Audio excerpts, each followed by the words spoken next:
कि हमारा विधायक, हमारा एमपी, हमारा पहले जो विधायक होता था, जो सरकार में आज भी पावरफुल है, उनका कोई आदमी या मुख्यमंत्री का कोई आदमी या डिप्टी मुख्यमंत्री का कोई कार्यकर्ता अगर अपने अपने नेताओं से मिलना चाहे तो मिल सकता, खुल कर दी सबकी। भाइयों, हम आज से 2 दिन पहले हिसार कोर्ट में थे और वहां सभी संगठन आए हुए थे, सभी खप्पे आई हुई थी। हम डीसी से जवाब लेने गए थे, डीसी के पास कहने के लिए कुछ था ही नहीं। मतलब पता करा क्या मामला है, सीधा जवाब आया कि मेरे पास अंकल जी कहने कुछ भी कोई नहीं, छुट्टी लेगी भाई। एडीसी ने खड़ा कर दिया के, एडीसी ने बात तो राय दी जो उसका ड्यूटी ला रखी थी। हमने कहा रिपोर्ट दे दे, उसने थोड़ी आनाकानी करी, मेरा थोड़ा गुस्सा भी आ गया था। मैं किसान हूं, मेरी गिरदौरी की रिपोर्ट में मांग सकता हूं, आप कहां की आरटीआई की बात कर रहे हो। वो रिपोर्ट आ गई, जानकार लोगों पर रिपोर्ट पढ़वाई, उसमें हर संबंधित जो फैक्टर है, चाहे कोई पटवारी था, चाहे कोई तहसीलदार था, चाहे कोई एडीओ था, डीडीए था, जितने भी अधिकारी हैं सबके बयान लिख रखे उस रिपोर्ट में। किसी ने किमें कहा उसे, सभी किसानों के बयान लिख रखे उसमें, जो अपन प्रूफ दे वे भी लिख रखे हैं। और आखिरी में समरी रिपोर्ट में सरकार ने मान रखा है कि कॉटन के अंदर क्वालिटी के अंदर भी और क्वांटिटी के अंदर भी लॉस हुआ है। रिपोर्ट इसी बना दी कि उसका दिशा ही नहीं है। मारा एक बात बड़ी दुख भी हुआ, उस दिन सिर्फ हमें मुआवजे की बात कर गए थे, मुआवजे का जवाब लेने गए थे। कुछ भाइयों ने हमारा पक्ष है एक और भी चिट्ठी पकड़ा दी, उन बातों का हम सहमत नहीं थे भाई, क्योंकि ध्यान भटकाना, किसी भी आंदोलन का ध्यान भटकाना कोई समझदारी नहीं होती। जिस विषय पे इकट्ठे हो उसी की बात करो सर। उसके अंदर मात्र सिर्फ एक कमी है रिपोर्ट में, हमने उसका भी पता करा। भाई यहां कमी क्यों छोड़ दी? बड़े अधिकारियों ने बताया कि आप समझे को नहीं, या कमी नहीं है। सरकार ने कोई इशारा ही नहीं कर रखा किसानों को मुआवजा देना है या नहीं देना।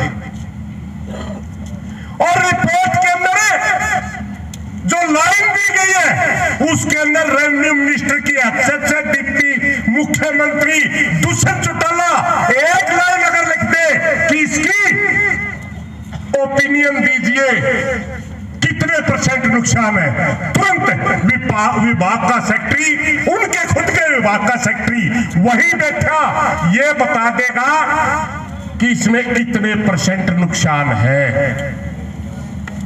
और इस तरह के फैसले ज्यादातर क्या होते हैं, जो आसपास की तहसीलों में जितने % नुकसान माना गया इतने % नुकसान आपका माना जाएगा। ये एक बहुत बड़े अधिकारी ने बताया था मेरे को, जो सरकार चलाने में सक्षम होते हैं। उन्होंने कहा रिपोर्ट में कोई कमी वाली बात नहीं। ये सारी बातों को लेकर के हमने धरने की कमेटी की यहां करके मीटिंग की कि बताओ क्या करना चाहिए, क्योंकि 22 तारीख को खापों की मीटिंग रख दी गई है, उसमें संगठन भी आएंगे। तो बताइए क्या करना चाहिए। तो कमेटी, जो धरने की कमेटी है, उसने 2 निर्णय लिए भाई। एक, जो 22 तारीख की मीटिंग होनी है, संगठन का काम हमेशा हमेशा लड़ना ही होता है, किसानों के अधिकारों के लिए लड़ना ही होता है, वो लड़ेगा ही। मगर खापों के पास दो पावर होती है, लड़ भी सकती है, अगर कोई नहीं माने तो वो अपनी आंख भी दिखा जाकर। इसलिए उस मीटिंग को मास्टर खापों की मीटिंग रख दिया गया कि ये मीटिंग सिर्फ खाप के प्रधान ही इसमें हिस्सा ले सकते हैं। ये कमेटी का निर्णय है। दूसरा निर्णय लिया गया कि हमारा विधायक, हमारा एमपी, हमारा पहले जो विधायक होता था, जो सरकार में आज भी पावरफुल है, उनका कोई आदमी या मुख्यमंत्री का कोई आदमी या डिप्टी मुख्यमंत्री का कोई कार्यकर्ता अगर अपने अपने नेताओं से मिलना चाहे तो मिल सकता, खुल कर दी सबकी। बाद में खापों की मीटिंग से पहले अगर आपकी में लेकर आओगे तो स्वागत करांगे, और नहीं तो मैं फिर निर्णय होगा तो सबके खिलाफ होगा, सबके विषय में सोचा जाएगा। क्योंकि अगर 45 डिग्री टेम्परेचर में ये किसान बैठने पर मजबूर है तो उसका दोषी रामकुमार गौतम भी है, कैप्टन अभिमन्यु भी है, ब्रजेंद्र सिंह जी भी है, दुष्यंत चौटाला भी है और मनोहर लाल खट्टर भी है। अपने अपने आदमी खूल कर दी। भाई सब ने अपनी अपनी बात रखी। गौतम वाला ने कहा हम जाया, हमने कह दिया तो जाया। कैप्टन वाला ने कहा हम जाया, हमने कह दिया जाया। मुख्यमंत्री का तो कोई आदमी आया नहीं, न्यू कहनी हम जाया कि नहीं। दुष्यंत चौटाला के भी काफी नजदीकी लोग इस धरने में शुरू दिन से सपोर्ट कर रहे थे, शुरू दिन से। उन्होंने कहा हम जाके आते हैं, आप जाओ।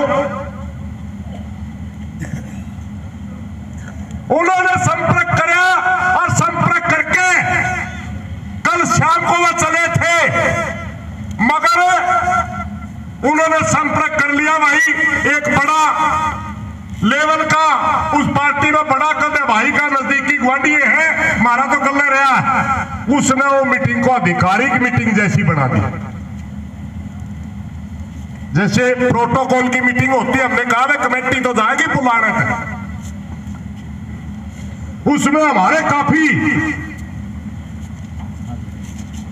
सम्मानित लोग हैं मीटिंग में, और सरकार की तरफ से दुष्यंत चौटाला खुद हाजिर है, और वो मीटिंग फिलहाल चल रही है। और हमने एक बात की और गारंटी उनको दी कि इनको मात्र वर्कर ना समझे, ये वर्कर धरने के भी हैं। अगर सूत्री बात लेकर आवेंगे तो स्वागत करांगे भाई, विरोध नहीं करांगे किसी भी तरह का। ये दो निर्णय लिए गए आज तक की मैंने आपको बात बताई। अब मैं अलग से एक प्रार्थना करना चाहूंगा।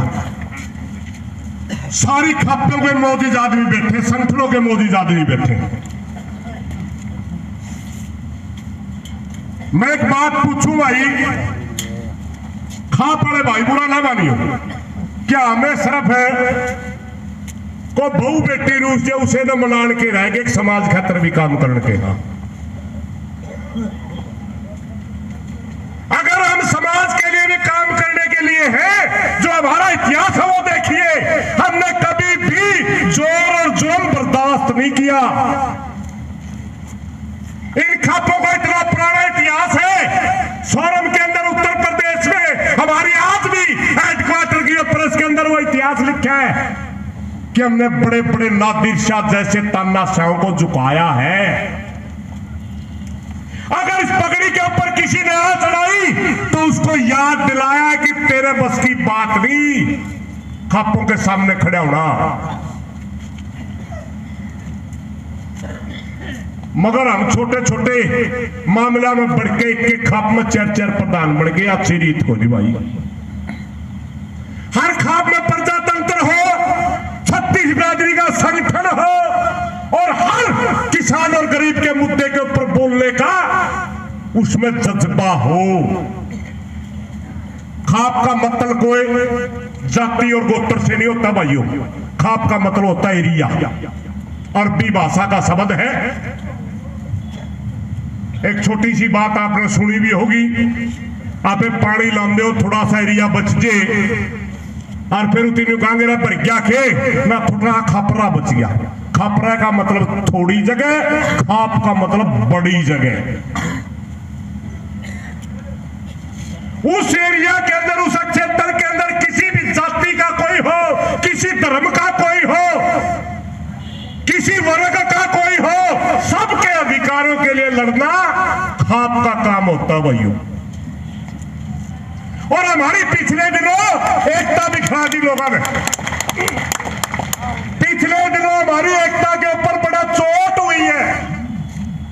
मैं याद करता हूं उस दिन 2011 का एक समय था, हमने एक आंदोलन लड़ा था, सब मिलकर लड़ा था। जुलाई के अंदर रेल रोकी थी। इस हरियाणा के अंदर मात्र 65 खापे हैं, मात्र 65 खाप। आज 1000 तक गणे तो हमारे प्रधान हो गए भाइयों। इस बुराई का पर लड़ना पड़ेगा।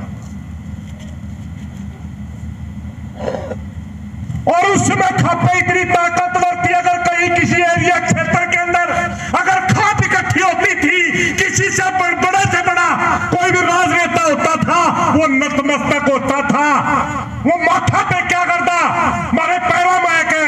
आज हमारी पगड़ी को अगर किसी ने सबसे ज्यादा चोट पहुंचाई तो हमने अपनी चौधर करने के लिए पहुंचाई, हमने आपस में अपने एक दूसरे भाई को नीचा दिखाने के लिए पहुंचाई। अपनी ताकत को खोते जा रहे हम। आज जरूरत है खापों को उसी ढांचे को विकसित करने की। कोई 4 दिन मेरा वर्गा भाई 4 दिन पंचायत में जाते 10 भाइयों ने इकट्ठे करके वो भी बन जे है, किसी ने भाईचारा बना दे। मेरी मैं तो हाथ जोड़ने खातर इकट्ठा हूं। बाद इस तो अच्छा मौका कदे पावे नहीं गा, सार जलेगी सारे भाई इकट्ठे। आज हमें संकल्प लेना चाहिए, चाहे मजदूर की लड़ाई हो, चाहे किसान की लड़ाई हो, चाहे किसी और वर्ग की लड़ाई हो, अपन आज कसम जरूर खानी चाहिए। अगर हम सरकार मान जे तो यह कसम जरूर खानी चाहिए, सारे मिलकर लड़ांगे भाई।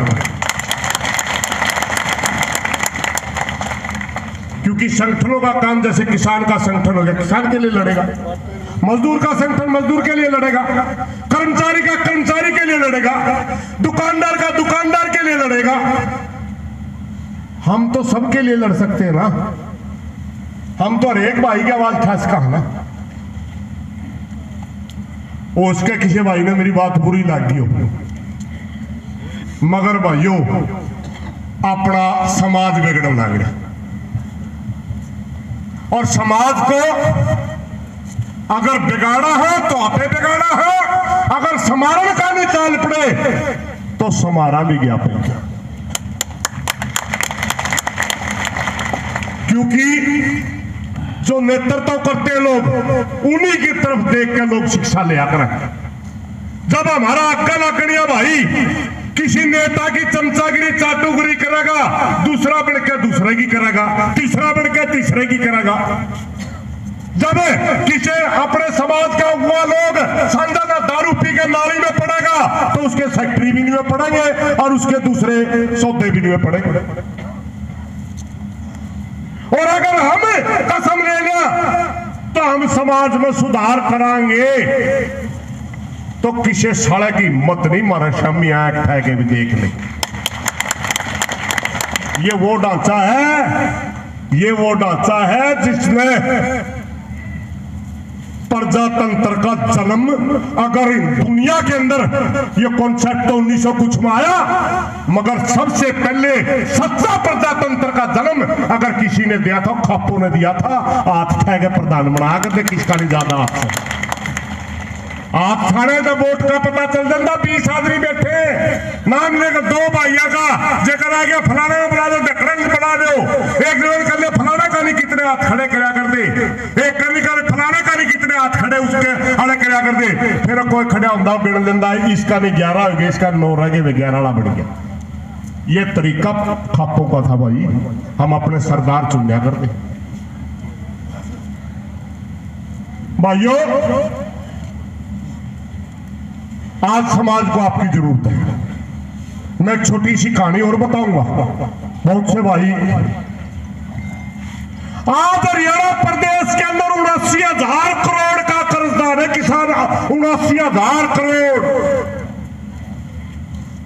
75% हरियाणा का किसान डिफॉल्टर है। 2.5 लाख खाते हर साल डिफॉल्टर हो जाते। 98% जमीन बैंकों के गिरवे है ना सेक्रेटरी साहब? तब तो बेरा कड़िया ड्यूटी लग गया दी साबत का साबत गांव का लाल लाइन। 2% वह बच रहे हैं जिनमें भाई किला नहीं आंदा। एक किले में 20 पिछवेदार है, पीछे को नहीं मिलते ज्यादा बचरे हुए। और इन सबका जिम्मेवार कौन है? इन सबका जिम्मेवार सरकार की गलत नीति है। हम कोई भी फसल पैदा किया, बेचन गए सस्ती बिकी, और कोई चीज खरीदन गए वो हर रोज महंगी बढ़ती पाई।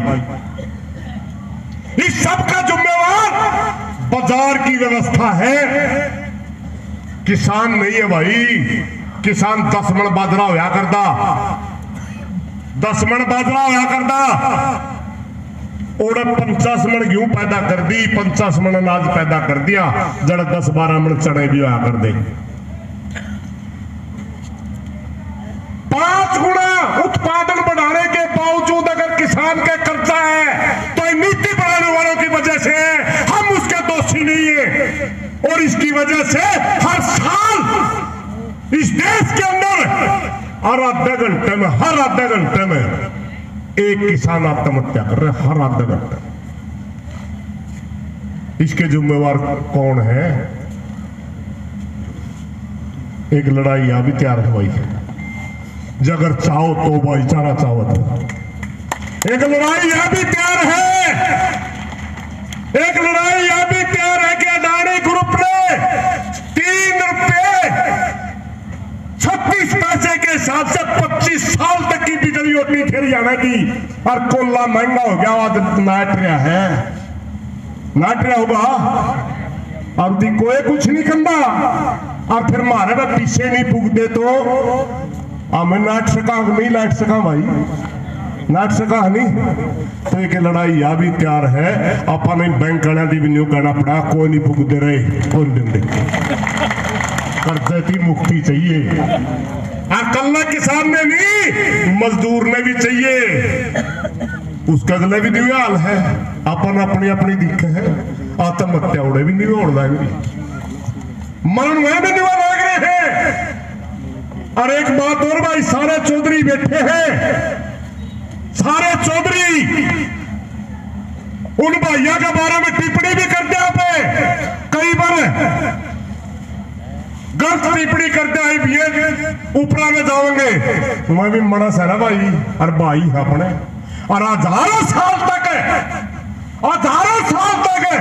उन भाइयों ने अपनी गुलामी करी है। अपन तो माफी मांगनी चाहिए, छाती का लाने चाहिए माफी मांग के। और उनकी आप गल सिर्फ यू एड़े मार खा रहे, वोट लेने वाले धनुआल लड़ा के वोट ले जे। उन भाइयों का भी मेरी प्रार्थना है भाई, मने किमें भाई ये कदा कहते नहीं जाटा धरना को नहीं हो, धरना 36 जात का। और उसके बावजूद भी जेन्यू लांदे हो भाई जाट से, हाँ मैं जाट के घर में पैदा हो रहा हूँ और 30-32 साल तक भाईचारा के बीच में रहूं। जब मेरे न्यू लांदे हो मैं बढ़ाए जाट से, मैं खुले मन से भाइयों का माफी मांगू और धरने में आया करो चौब सारे के सारे। किसान भी मजदूर भी इकट्ठे मिलकर लड़ांगे, और इस किसान ने जतावांगे, मजदूर ने जतावांगे, और आरएसएस की चाल में काटांगे भाई, जो जातीय धर्म में भाईचारा ने बैठ कर अपना देश में गुलाम करना चाहती। कोई गलत बात लेकर माफी चाहूंगा भाइयों, लेकिन मेरी प्रार्थना है, ये धरना 36 बिरादरी का है, ये धरना खाप पंचायतों का, पंचायती लोगों का है। आज भी हमने संकल्प लेना चाहिए। अभी बात देखने लग रहे उनकी जाके आवा है मीटिंग 1 बजे तक तो मीटिंगें चल रही थी। हमने उनको कह रखा था वो बाहर लगने से फोन कर दियो। अभी कुछ साथी बोलने रह रहे हैं ये सिक्कम और भी बैठी है गड़ाए दर्द कर रखे उचाड़ा का दूसरे गाड़ा मंगाड़ा और फिर महारत वीडियो बिक जाए इनकी ओड़ा और फिर कहेंगे खेड़ी तो हमने गाड़ देवा हमने न्यू को नहीं बताते बता उचाड़ा वाले देखे वो तो तेरी वोट दे रहे थे। यहां धरने से हम किसी का अपमान नहीं करते, किसी को गाली नहीं देते, ना कभी करया। और कोई भाई बाहर भीतर का भाई आ जाए और एक आधी बात लिगड़ जाए इस धरने का संचालक होने के नाते सारे भाइयों का हाथ जोड़कर माफी चाहो। भाई आंदोलनकारी की अपनी भाषा होती है, एक आधी बात उस पर लिगड़ जा करे उसका गणा दर्द न मान्या करो। धन्यवाद भाई।